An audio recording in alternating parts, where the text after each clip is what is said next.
Está entrando no ar pela Rádio Universidade 800 AM o programa T-Move, Temas Emergentes em Movimento.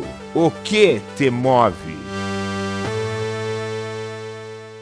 Olá! Está começando mais um T-Move, Temas Emergentes em Movimento. Eu sou a Maria Aparecida Zolim, pedagoga da Coordenadoria de Tecnologia Educacional e apresentadora deste programa aqui nos estúdios da Rádio Universidade 800 AM UFSM. O programa T-Move, Temas Emergentes em Movimento, é um projeto da Coordenadoria de Tecnologia Educacional da UFSM, vinculada à Prograde, Pró-Reitoria de Graduação. Proporcionamos aqui um espaço de conversa e troca de ideias através de entrevistas com os nossos convidados.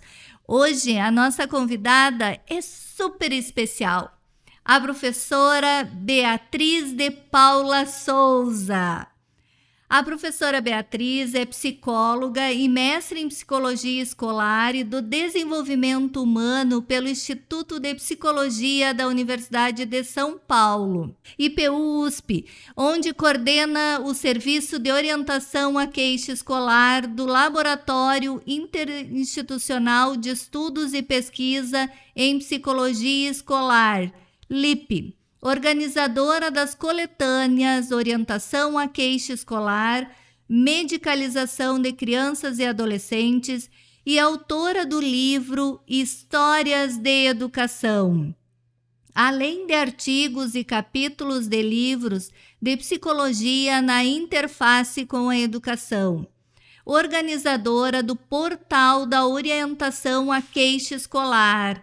Quem quiser acessar, acesse lá, orientação queixa escolar, tudo junto.ip.usp.br. E vale a pena, digo de passagem, que realmente é um portal que vale a pena ser acessado. A professora tem desenvolvido e divulgado estudos e novas práticas em saúde mental e educação desemparedadas, e em contato com a natureza, participando do grupo interinstitucional Queixa Escolar, GIC, e da Associação Brasileira de Psicologia Escolar e Educacional, ABRAP, uma das fundadoras do Fórum sobre Medicalização da Educação e da Sociedade. Professora Beatriz, seja muito, muito bem-vinda. Obrigada, Maria Aparecida. Oi, gente. Um prazer enorme assim, ter essa possibilidade de levar ideias, descobertas, compartilhar, né? Muito bom, muito obrigada. Professora Beatriz, nós temos uma pergunta inicial que dá título ao nosso programa. Então, Beatriz, o que te move? É uma pergunta muito interessante, muito importante, Maria Aparecida. Eu fiquei pensando muito nisso quando você me preveniu que você ia começar com essa pergunta, né? Eu acho que o que me move é saber das imensas possibilidades de encantamento da vida. Eu acho que o que me move é o amor à vida, o que envolve o amor ao próximo, né? Uma consciência de pertença à humanidade e ao planeta, né?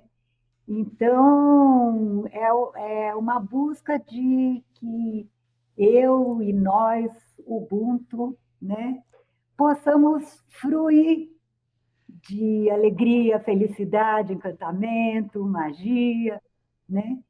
E, por outro lado, né, de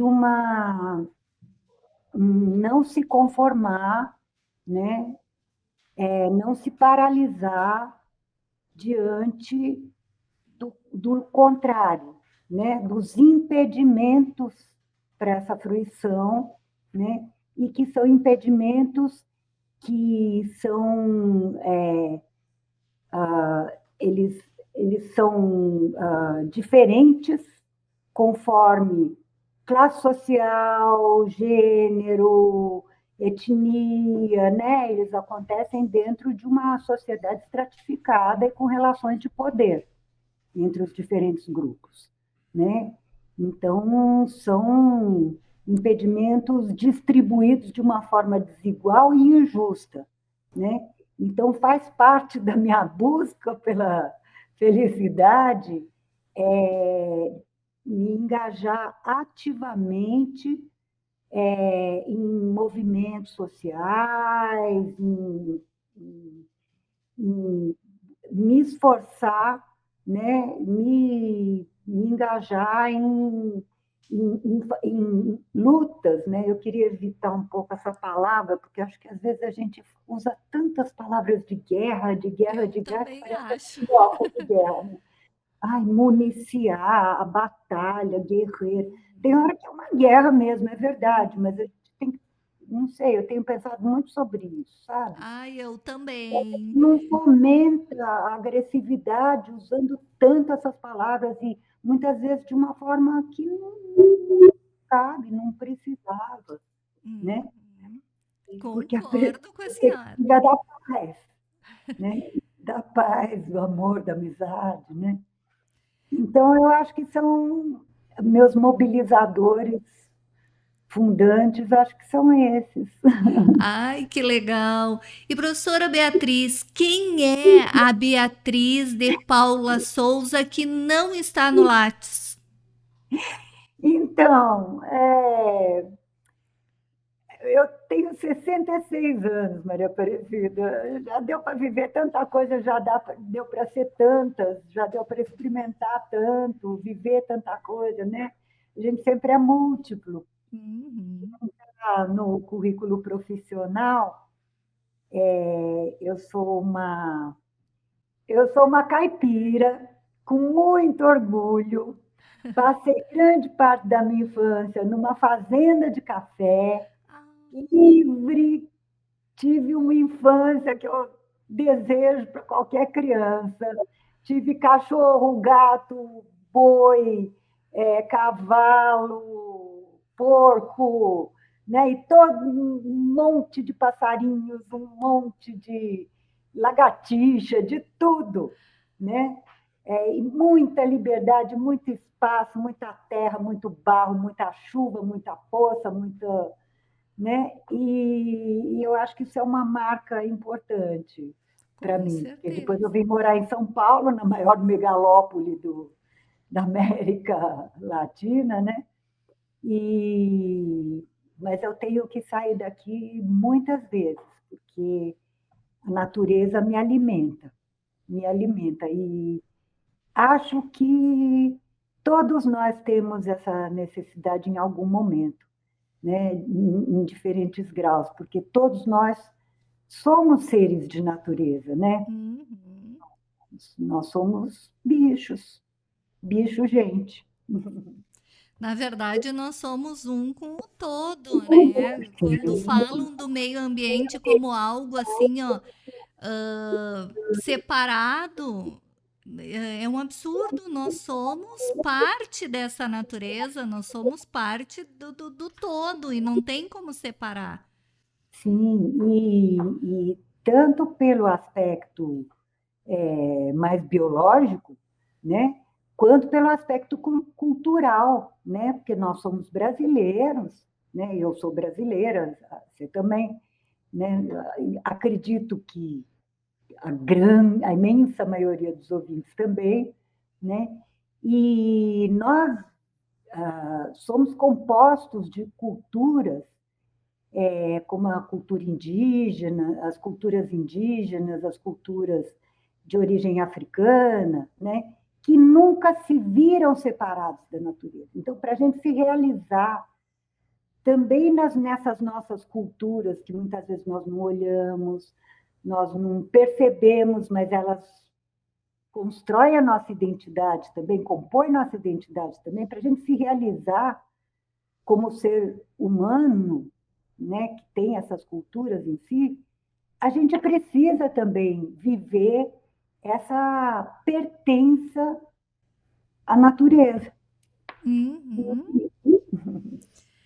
Professora Beatriz, em seu livro Histórias da Educação, Viagens e Viagens, que é a segunda edição de agora de 2023 e que ele é gratuito, né? Lá no site da orientação queixaescolar.ip.usp.br, né? Precisa só um sinãozinho. É orientacal Isso. faltou um Azinho. Orientacal a queixa escolar. Ponto Isso. IP, que é Instituto de Psicologia, né? Ponto USP, né? Que é a universidade, ponto BR. Tem um jeito muito fácil. Joga num programa de busca, no Google, qual que você usar, queixa escolar. Só queixa escolar. Daí, assim, primeiro tem um artigo e, na sequência, isso eu consultei ontem, tem o site, é o primeiro site indicado. Daí você entra lá no que a gente chama de portal da orientação aqui escolar, né, esse site, e aí tem várias seções. Tem uma seção livros. Daí você clica na seção livros, que tem esse livro lá, e tem um outro que chama Orientação à Queixa Escolar, né, que esse é falando dessa abordagem, desse trabalho que a gente desenvolveu aqui de atendimento psicológico a quem passa por dificuldades e sofrimentos na sua vida escolar. Perfeito. Nesse livro são várias histórias e a partir dessas histórias a senhora propõe algumas reflexões. Me chamou muita atenção a história Siri na Lata, 3 histórias de candidatos a TDAH. Eu vou ler um pequeno fragmento, pode ser? No passado, não tão distante, às vezes via crianças que tomavam remédios anticonvulsionantes para ficar inquietos em sala de aula, mas era raro.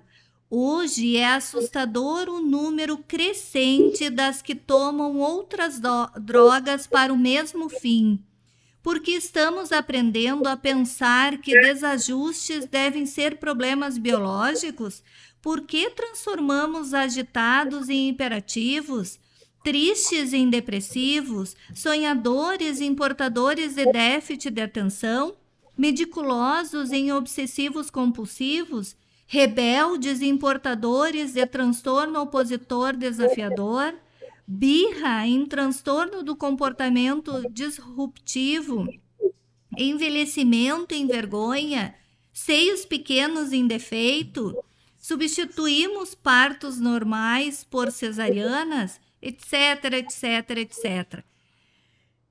Como essa medicalização intensiva e constante tem afetado o desenvolvimento infantil? Professora Beatriz, isso é algo que me preocupa muito, muito, muito. Eu percebi, a gente está vivendo um recrudescimento disso agora, pós-pandemia, né? Então, como você até destacou aí, né? Quando eu comecei a trabalhar em educação, que foi em 1981, vez por outra, a gente sabia de criança assim que tomava remédio, eu até esqueci o remédio que se dava. Era um remédio para epilepsia. Gardenal? Gardenal, exatamente. Mas que chapava a criança. Então, vez por outra, tinha aqueles que não tinham epilepsia, mas que estavam medicados com gardenal para ficar quieto na sala de aula, porque estava perturbando muito, era muito agitado, né? Sendo que muitas vezes, né, até tem um livro da professora, um clássico aí, né, que é da professora Maria Helena Souza Pato, que é, né, a produção do fracasso escolar, né, em que ela conta um caso do menino. Era um menino que a família era recém-chegada do Nordeste, aqui em São Paulo, né? Uma família pobre, e que eles estavam muito desadaptados da vida aqui, né? E a escola no Nordeste, o ensino era pior do que aqui em São Paulo. Então, o menino entrou na escola aqui, ele estava defasado em relação aos colegas, né? Ele se sentia muito mal na sala de aula, né? E o jeito que ele reagia a isso era se agitando, né?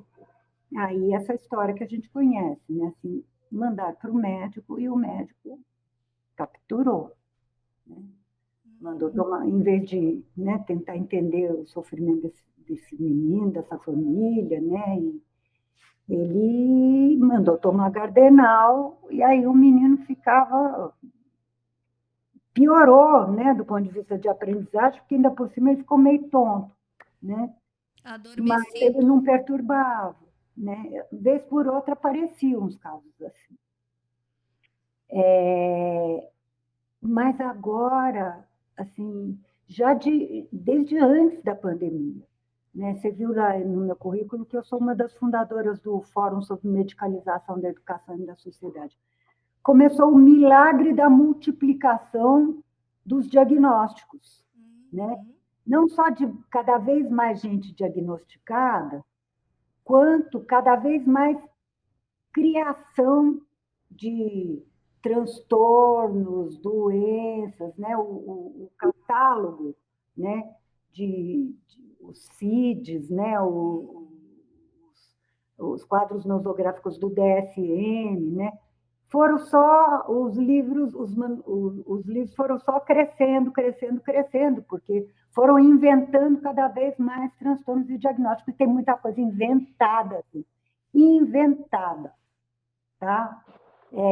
Que se a gente fizesse uma investigação como essa que a gente faz na orientação escolar, que a gente procura ver a situação como um todo, colher a história, entender como é que são as circunstâncias escolares, como é que são as práticas escolares, se aquilo está adequado ou não ao nível de aprendizagem daquela criança, né? Assim, se ela tem condição de entender do que está se falando. Aqui o público é de educador, a gente sabe o que é, por exemplo, uma criança que não está alfabetizada, está numa classe em que as tarefas passam todas por estar alfabetizado. É enlouquecedor, né? Então, né, que família é essa? Enfim, ver a situação como um todo, né? Muitos diagnósticos, e assim, são candidatos a TDAH nessa história que eu escrevi antes da pandemia, porque são situações assim, que rapidamente são capturadas para se dar esse diagnóstico de transtorno do déficit de atenção com hiperatividade, inclusive de crianças, né, que não aguentam ficar presas na sala de aula, porque já tem uma vida muito presa. Daí, quando chega na escola, que são ambientes grandes, que tem outras crianças, né, se agitam, não querem ficar paradinho na cadeira, né? E às vezes a situação fica insustentável, né? E o infernal para os educadores, né? Para os educadores também, enlouquecedor para os educadores também. Ou seja, por que a gente mantém isso, gente? A gente precisa urgente para nosso encantamento e felicidade com a educação, né? Que acho que isso é uma coisa que nos une aqui. A gente precisa repensar certas rotinas escolares, né? Enfim, por que eu estava falando disso, né? Afeta muito intensamente. A gente precisa rever, gente, essa cultura que está cada vez mais forte, né? Diante de um desajuste, né, dos estudantes, cada vez mais encaminhar para a área médica, Os médicos não entendem disso, gente, não entendem de fazer essa investigação mais ampla. Eles veem mais pelo viés biológico. E aí eles medicam, às vezes com medicamentos. Uma coisa que muitas vezes as pessoas não sabem, o metilfenidato, que é o que o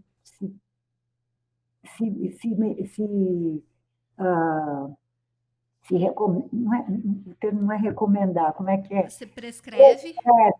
Se prescreve muito. Gente, vocês já viram a bula, vocês já leram a bula da Ritalina? Não é um remedinho leve, sabe? Assim como nenhum desses psicotrópicos. Então, tem que tomar muito cuidado. E como é que afeta o desenvolvimento? Bom, se você cresce, né, com uma tarja na sua cabeça, dizendo, eu sou TDAH, eu sou autista, eu sou bipolar, eu sou não sei o quê, todo mundo olha para você desse jeito, eu sou deficiente intelectual leve, né? Todo mundo olha para você desse jeito.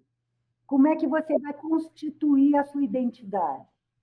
Se todo mundo está dizendo isso para você, então você entende que você é. Gente, nós temos registros de pessoas que não eram deficientes intelectuais, acabaram se tornando. Eu disse isso para essas pessoas. Então, nós temos que tomar muito cuidado com esse viés biologizante que tem suas raízes em dois caminhos principais. Dinheiro, din-din. Porque tem uma indústria farmacêutica por trás, que é poderosíssima, riquíssima, é a segunda indústria mais rica e poderosa do mundo, só fica atrás da indústria bélica, que tem lucros fabulosos. Vocês já viram o milagre da multiplicação das farmácias também? Como é que tá? Assim, num raio de 3 quadras da minha casa, tem 4 farmácias. Não era assim, gente. Assim, velho, não era assim. E a farmácia, né? E aí a farmácia vende de tudo, vende, sei lá, cocada, né? Qualquer coisa. Barbatana, pente, agulha, sei lá, perfume, shampoo e um supermercadinho, né? Uma conveniênciazinha. Mas, enfim, vende muito medicamento. Se a gente vê a curva, né, das vendas de psicotrópicos, é assustador, gente. Nós sabemos também, porque certamente dentro do grupo que nós estamos agora, né, nós somos também capturados por isso. Né? Essa indústria, gente, tem estratégias de marketing muito bem delineadas. Né? Eles têm as técnicas, sabe, para nos convencer de que qualquer coisa que saia, né, por exemplo, para nos convencer que ter um temperamento mais introspectivo é doença, né? Dentro de uma cultura brasileira que privilegia a gente ser expansiva, a gente ser comunicativa, a gente gostar de abraço, né? Coitado de quem tem um temperamento que, se ele nascesse no Japão, se ele vivesse no Japão, ele que seria valorizado, né? Ou na Finlândia, nos países nórdicos, né? Que também são povos mais introspectivos, ele seria valorizado. Aí o medicalizado seria o expansivo, o barulhento, o comunicativo, né? O agitado, né? Quem tem esse tipo de temperamento. Então, tem um viés cultural. Mas, enfim, nós somos capturados para pensar que a doença, nós somos assustados, né? Quando eu faço os atendimentos aqui, uma das coisas que eu mais faço, gente, é desassustar os pais, porque ainda mais em famílias pequenas, como nós temos hoje, que tem 1 filho, 2 filhos, é diferente aquelas familhonas que tinha 7 filhos, né? A mãe e o pai, quando via que o filho tinha um certo comportamento, ela tinha já uma escola, né? Aham. Mas uma sobrinhada, tinha muito com quem trocar, né? Para saber se aquilo lá é esquisito ou se não é, né? Ou se é normal, né? E não se preocupe, né? Enfim, uma das coisas, eu costumo dizer que uma das coisas que eu mais faço aqui é desassustar pai. Uhum. Então, isso tudo são estratégias da indústria farmacêutica para vender, gente, para vender. E, Que tem que fazer prevenção, então temos que tomar vitamina, né? uhum. Não manda tomar sol, manda tomar vitamina D. Não manda cuidar da alimentação, da qualidade da alimentação, manda tomar polivitamínico. Uhum. E, enfim, nos captura de várias maneiras. Isso para a criançada, gente, que cresce tomando remédio, e que se assusta de ficar. Nós todos nos assustamos de enfrentar sofrimentos, né? E de sofrer muito. Claro, tem um nível de sofrimento que realmente é inadministrável. Viva o remédio. Ninguém aqui é contra remédio, nem contra médico. Quando eu falo de medicalização, é outra coisa. São Uhum. maus usos. São maus usos, são usos onde tinha outro caminho que seria mais eficiente e mais transformador, porque essa é a segunda função da medicalização. A medicalização é conservadora. Porque, por exemplo, se um menino está agitado dentro da sala de aula, para pegar, por exemplo, esse tema do contato com a natureza que a gente já começou a conversar, né? O menino vive numa casa pequenininha, apertadinha, ele sai da escola e vai para casa. No fim de semana, os pais estão exaustos, né? Ele não sai quase de casa também, nem no fim de semana. Aí chega na escola, ele está agitado, ele quer ir lá fora, ele quer. Como ele, tem muitos outros. A gente sabe que está cheio de criançada que passa por esse sofrimento. Ele quer lutar, não conscientemente, né? Ele atua, não sabe o que é, né? Acontece, brota esses comportamentos nele. Ele se agita e quantos não estão na mesma situação? Uhum. Quantos não estão na mesma situação?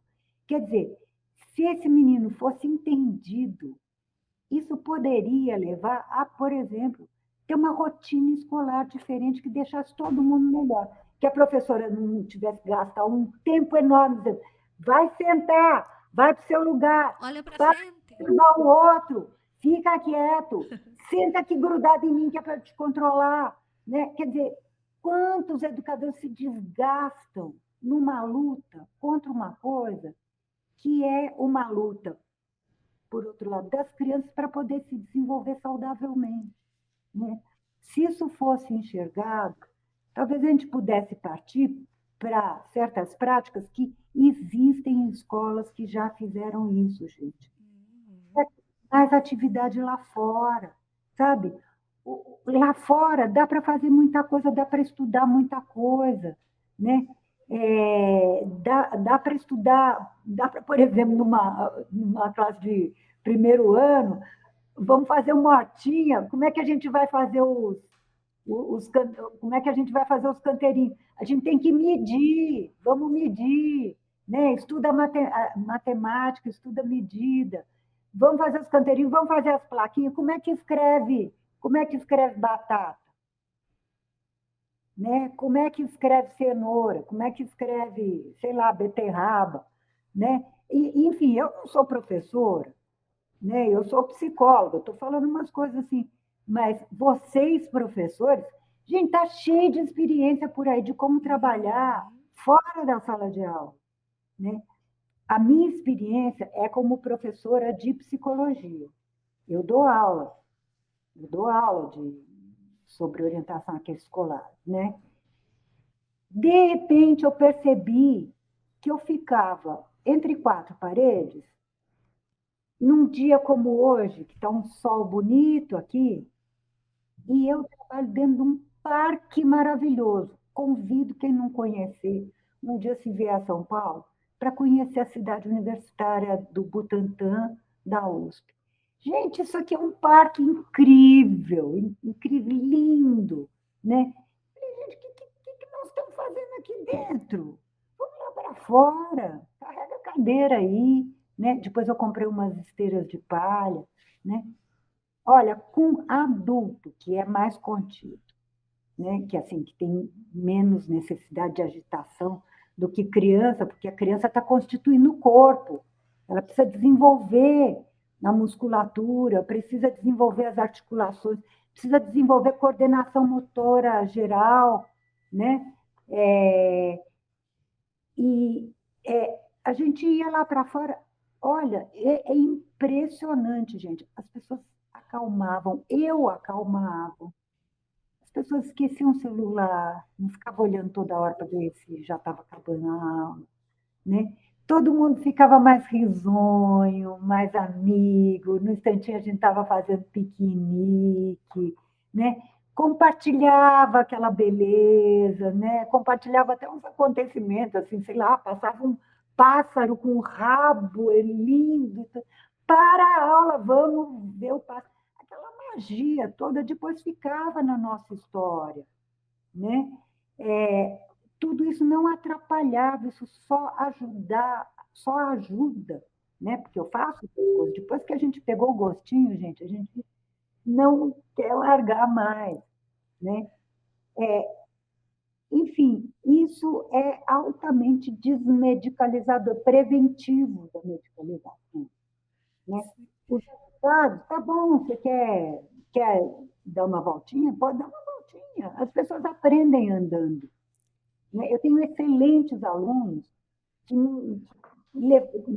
levantavam e andavam um pouquinho, né?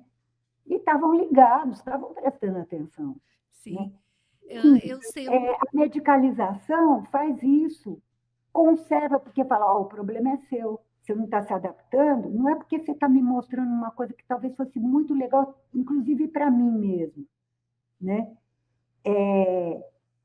Você é doente ou você tem um transtorno, vamos te ajustar ao estabelecido, em vez de ser uma grande chance, né, de mudar. Eu sei que eu estou falando isso tudo, eu não estou na pele de vocês, né? Eu sei que lidar com uma classe de 40 crianças e tudo, eu sei que é uma barra difícil. Mas, olha, talvez a gente possa facilitar a vida usando outras estratégias, sabe? Outros modos da estratégia. Lá vou eu com linguagem bélica de novo. Usando outros modos de fazer educação. Sim. Professora, a nossa conversa está tão gostosa, mas eu vou ter que chamar um intervalo. Mas rapidinho a gente volta com a professora Beatriz de Paula Souza. É rapidinho.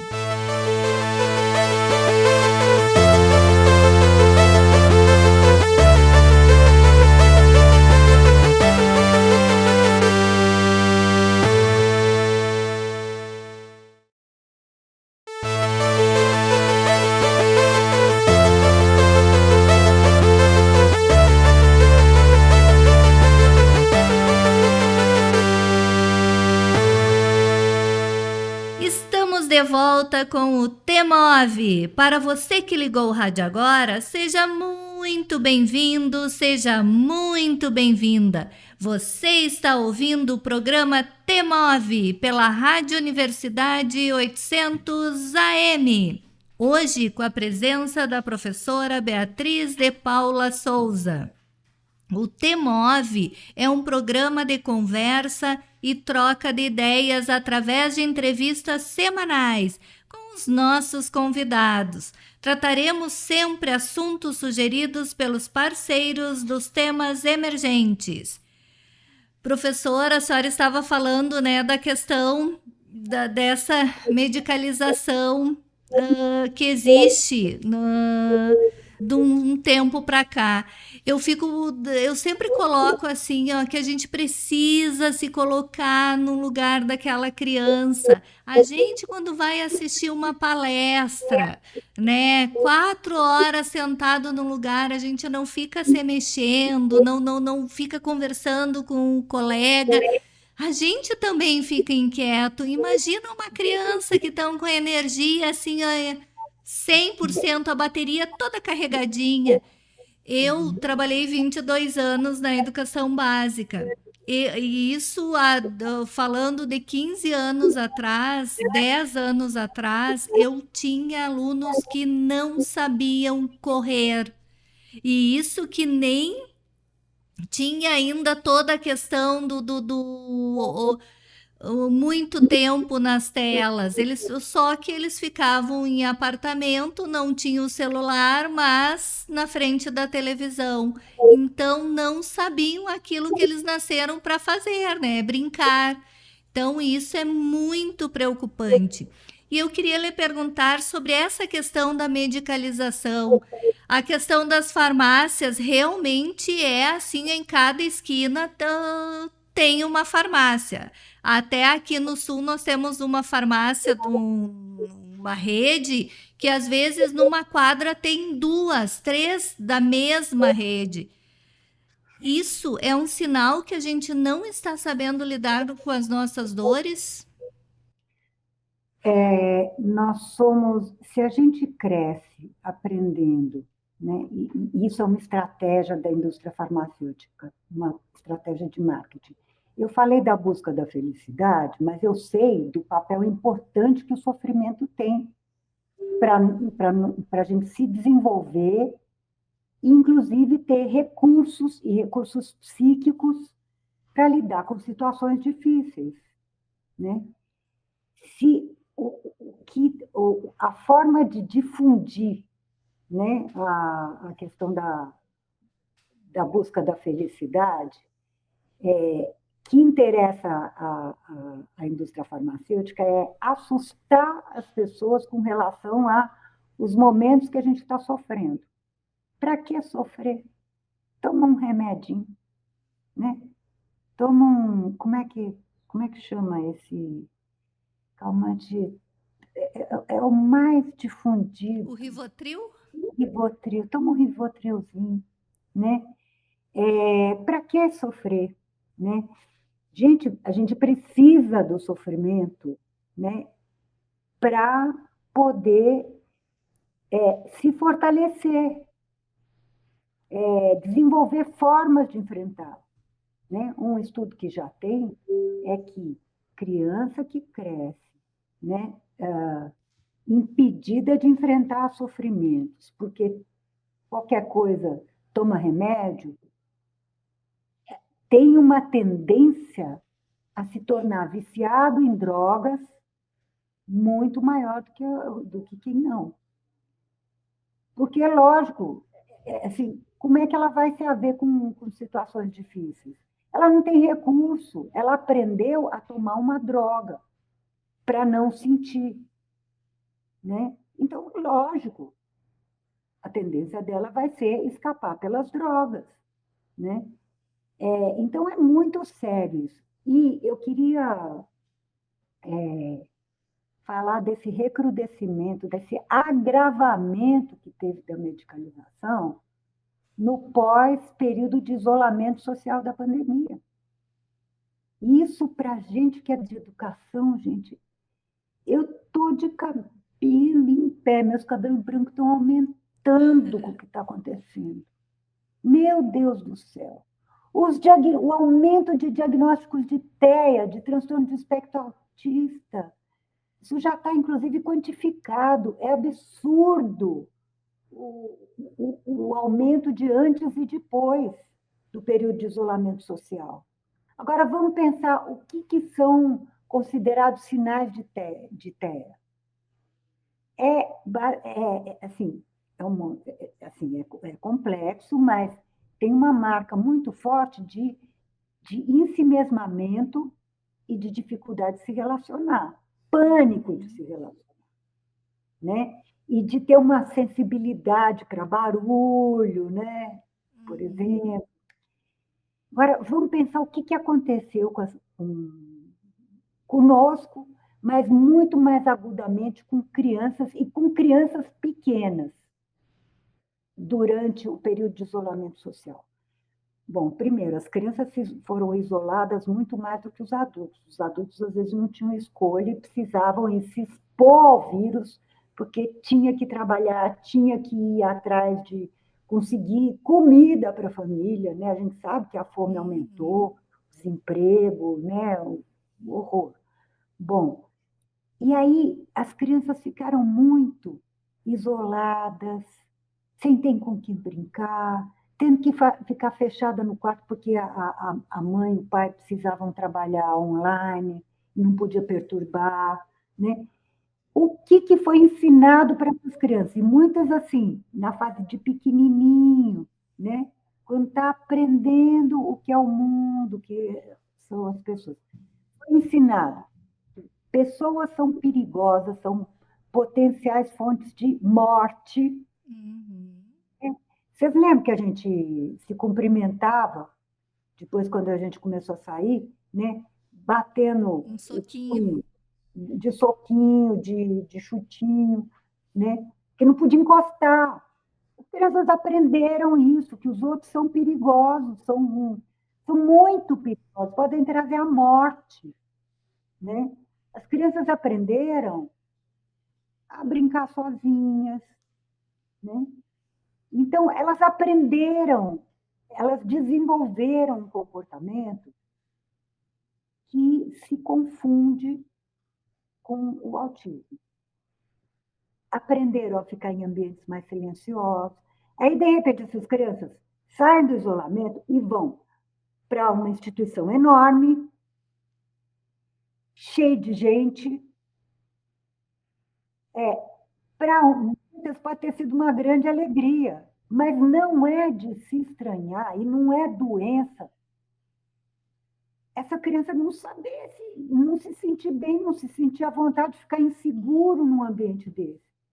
Não saber se relacionar, não saber dividir brinquedo, não saber brincar junto, se incomodar com o barulho,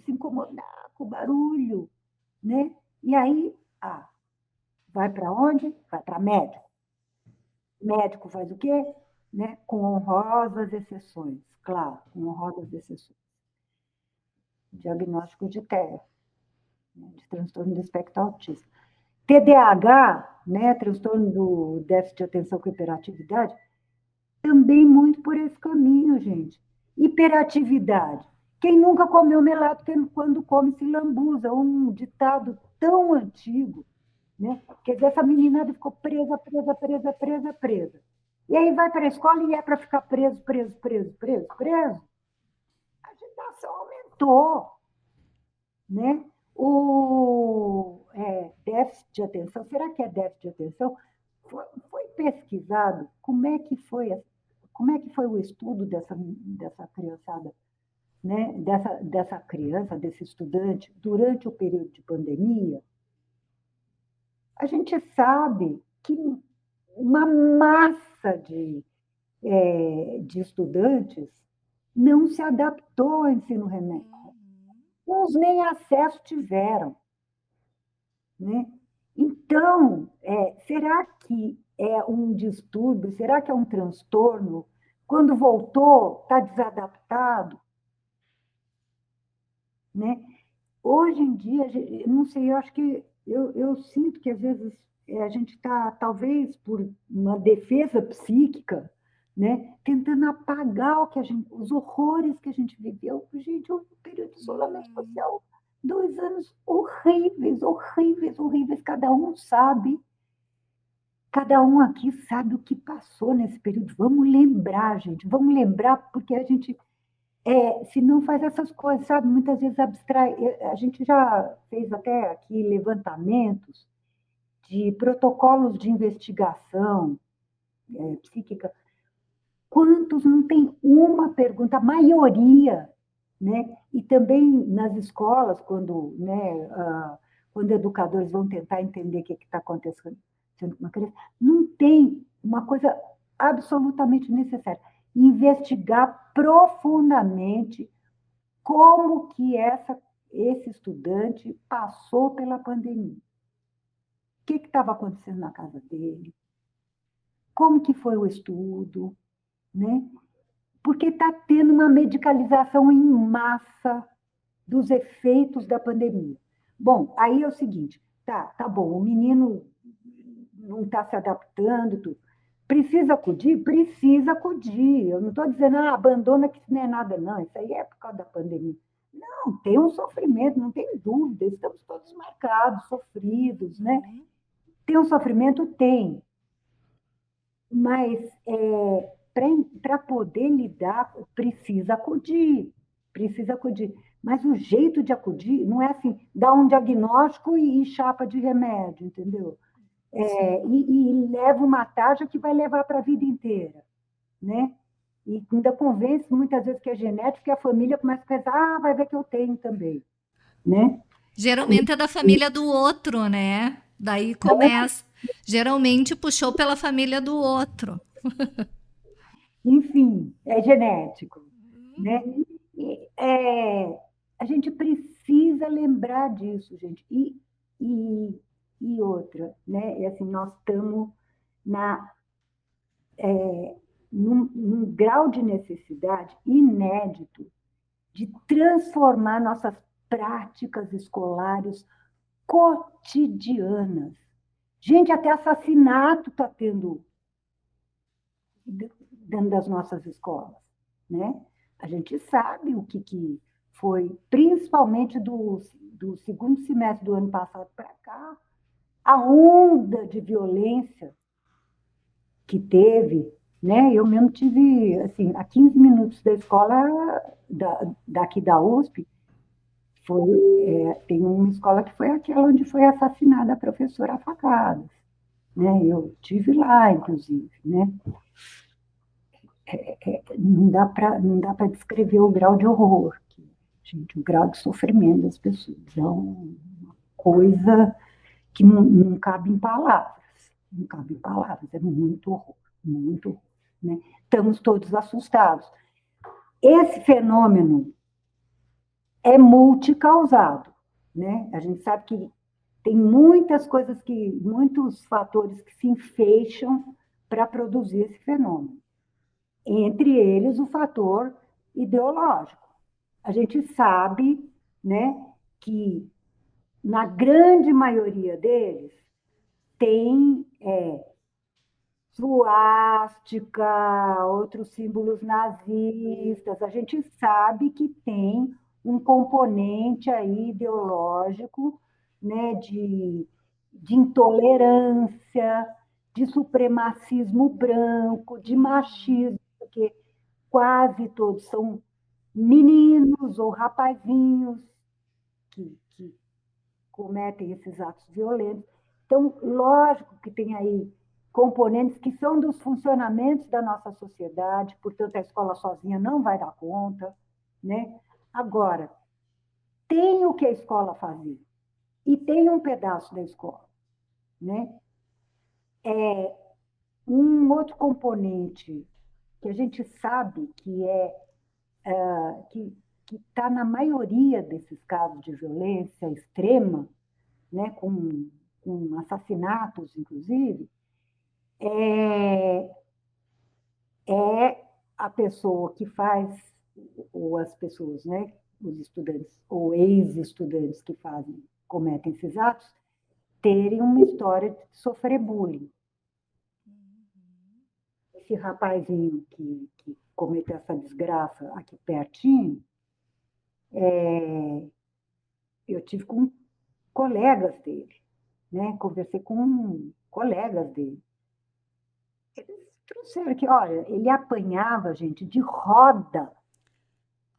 De roda. Ele era bonzinho? Não. Por que ele apanhava desse jeito? Porque ele provocava, né? Mas seja como for, estava acontecendo horrores com esse menino. Não só nessa escola, mas em outras que ele tinha estudado também, né? E Suzano, que eu tive também também veio à tona histórias de, assim, de apelidos absolutamente humilhantes que aquele menino que foi o principal lá tinha.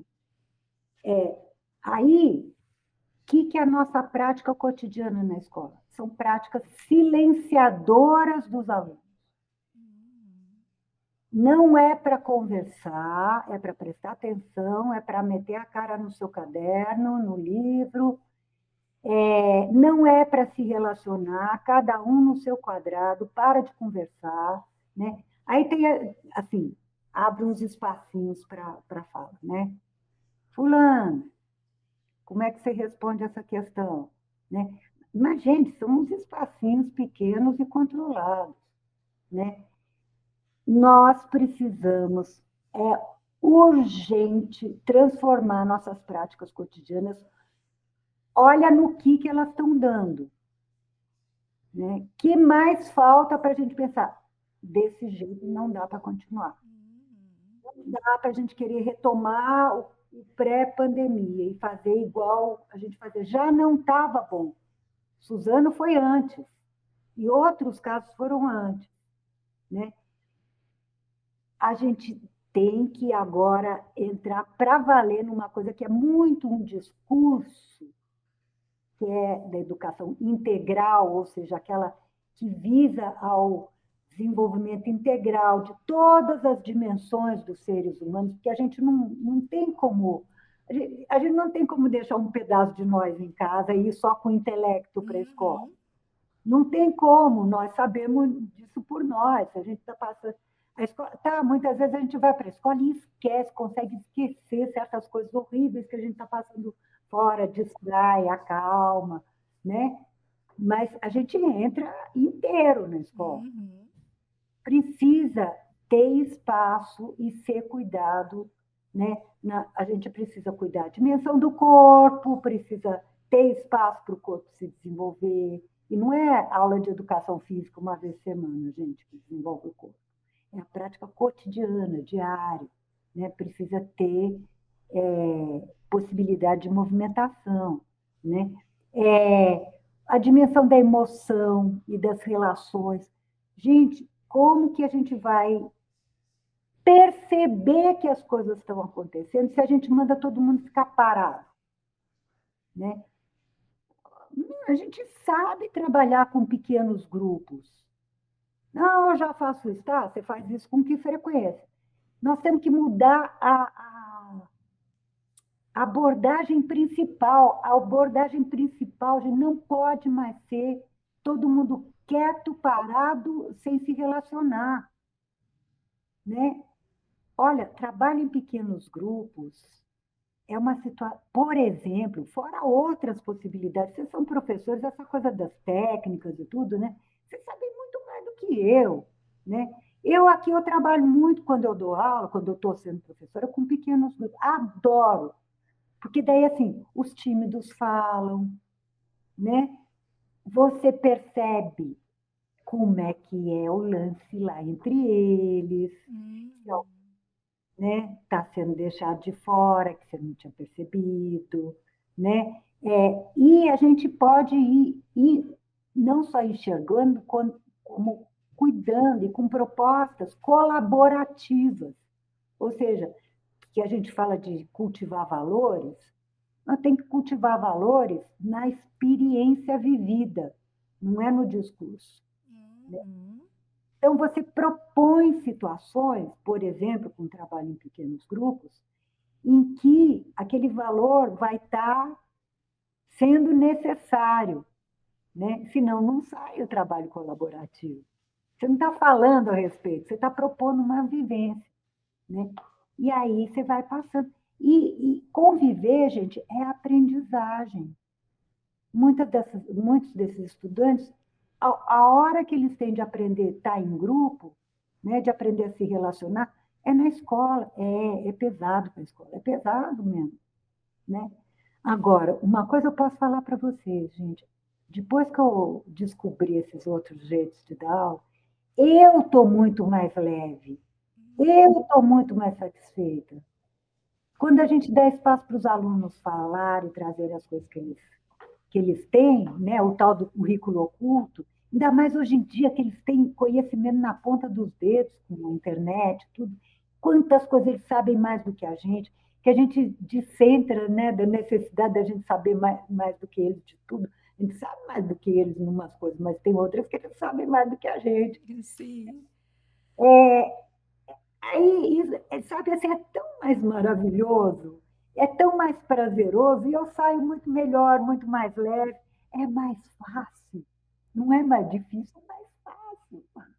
E eles ficam mais calmos, enfim, né? E tem toda uma série de possibilidades que a escola tem, né, para cuidar das relações, para desenvolver a sociabilidade, a capacidade de convívio, para perceber quando tem uma coisa complicada acontecendo. Bom, mas estou muito... Prove, nossa, realmente é uma conversa assim que eu acredito que vai ter que ter a parte 2, porque realmente a gente aprende muito contigo. Mas infelizmente o nosso tempo está acabando. Sim. Professor, eu queria te agradecer muitíssimo por estar aqui conosco, compartilhar a tua vivência, os teus conhecimentos. Muito, muito obrigada. Eu que agradeço, espero ter correspondido aí à confiança tão grande que você teve em mim, Maria Aparecida. Não, com certeza vamos pensar numa parte 2. Tá bom, até porque do roteiro que você me mandou, nós não terminamos nem metade. Sim, sim. Mas com certeza a gente vai continuar essa conversa. Tá bom, vai ser um prazer. Obrigada, gente, que está ouvindo. Então, contamos hoje com a participação e a presença da professora Beatriz de Paula Souza. O TMOV vai ficando por aqui. Eu sou a pedagoga da CTE, Maria Aparecida Zolim, e apresentadora deste programa, aqui nos estúdios da Rádio Universidade 800 AM. O TMOV conta com a produção da comunicadora social Luísa Peixoto e da diretora da CTE, Lisiane Miller. Trabalhos técnicos de Giano Al e direção de rádio de Jonathan Ferreira. Você pode ouvir novamente essa e as outras edições do nosso programa no YouTube. Acesse lá youtube.com/capacitação digital UFSM, lembrando, sem o tio e sem o cedilha. Se inscreva no canal, curta e compartilhe.